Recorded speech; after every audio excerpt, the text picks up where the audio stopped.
ஒரு காகிதத்துல அச்சடிச்சு RBI governor வந்து sign போட்டு இது இத்தனை ரூபா நிர்ணயம் ஆகி வெளியே வர்ற நோட்டு தான் பணம். ஐ மீன் இந்தியன் மணி. இந்த இந்தியன் மணிக்கு பின்னாடி உள்ள டார்க் சீக்ரெட்ஸை பத்தியும் இந்த இந்தியன் மணியை வச்சு நடக்கிற ஸ்கேமை பத்தியும் தான் இந்த வீடியோல பார்க்க போறோம். நீங்க நினைக்காத உங்களுக்கு தெரியாத ஏகப்பட்ட விஷயத்தை பத்தி இந்த வீடியோல சொல்ல போறேன். லைக் போட்டு வீடியோ ஸ்டார்ட் பண்ணுங்க. சரி வாங்க வீடியோக்குள்ள போலாம்.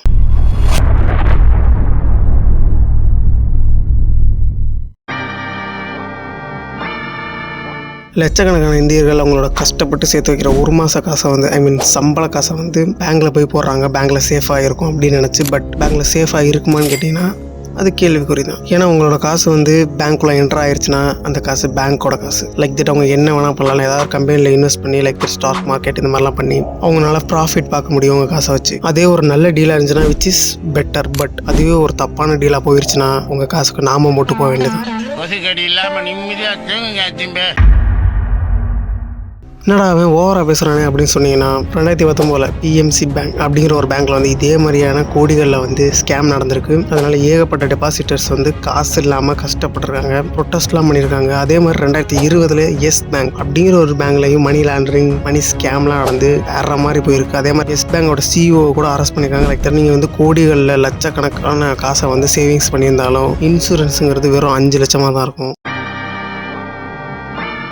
2016 டிமானிட்டைசேஷன் அப்படிங்கிற ஒரு விஷயம் நடந்துச்சு. உங்க எல்லாருக்கும் தெரிஞ்சிருக்கும். 500,000 நோட்டெல்லாம் மாற்ற போறோம், புதுசா 500, 2000 நோட்டெல்லாம் இறக்க போறோம், பிளாக் மணியெல்லாம் தொடச்சி வாரி அள்ளி தூக்கி வீச போறோம் அப்படிலாம் சொல்லிட்டு இருந்தாங்க. பட் கஷ்டப்பட்டது என்னமோ காமன் பீப்புள்ஸ் தான். அவங்க தான் கஷ்டப்பட்டு மணி கணக்கில் ATM லைன்லாம் நின்று காசை எடுத்து அதை பேங்க்ல கொடுத்து கஷ்டப்பட்டு மாத்தினாங்க.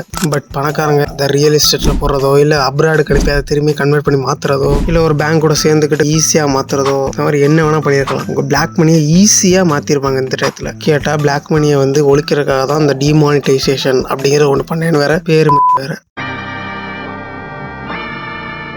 கடன் ஒரு மோசமான வழி.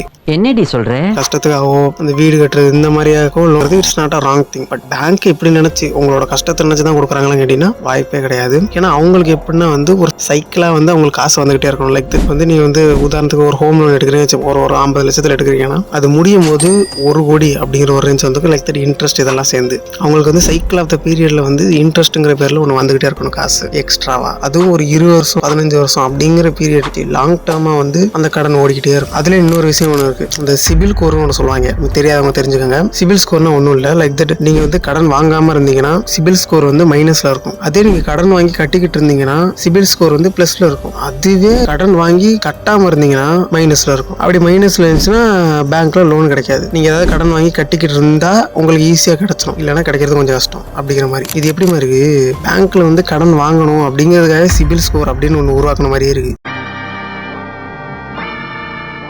கிட்டத்தட்ட 12-13 வருஷம் படிக்கிற நம்ம ஸ்கூல்ல வந்து மேக்ஸ்ல உள்ள ஈக்குவேஷன் சொல்லி தருவாங்க, சயின்ஸ்ல உள்ள பயாலஜி, கெமிஸ்ட்ரி, பிசிக்ஸ் கூட சொல்லி தருவாங்க. ஏன் ஹிஸ்டரியில வாழ்க்கை வரலாறு எடுத்துருக்கும். பட் வாழ்க்கைக்கு தேவைப்படுற மணியை பத்தியும் வாழ்க்கைக்கு அப்புறம் எப்படி போகுது, நம்ம பினான்சியலா எப்படி செட்டில் ஆகுறது அப்படிங்கறத பத்தி எந்த ஒரு கிளாஸ்லயுமே சொல்லி தர மாட்டாங்க. அதை பத்தி ஒரு டெடிகேட்டா ஒரு சப்ஜெக்ட் கூட கிடையாது. இந்தியாவில் உள்ள business mans like Ratan Tata, rest in peace, அவங்க முகேஷ் அம்பானி இந்த மாதிரி ஏகப்பட்ட பேர் இருந்தாலும் அந்த மாதிரியான ஒரு பொசிஷனுக்கு நம்மளை எப்படி ஆக்குறோம் அப்படிங்கறத பத்தி சொல்லி தர மாட்டாங்க. அவங்க வச்சிருக்க ஒரு கம்பெனில நம்மளை எப்படி எம்ப்ளாயா ஆக்கணும் அதை பத்தி மட்டும் தான் சொல்லி தருவாங்க. கிட்டத்தட்ட அதுக்கு தான் 12-13 வருஷம் நம்மளை வந்து டீச் பண்றாங்க.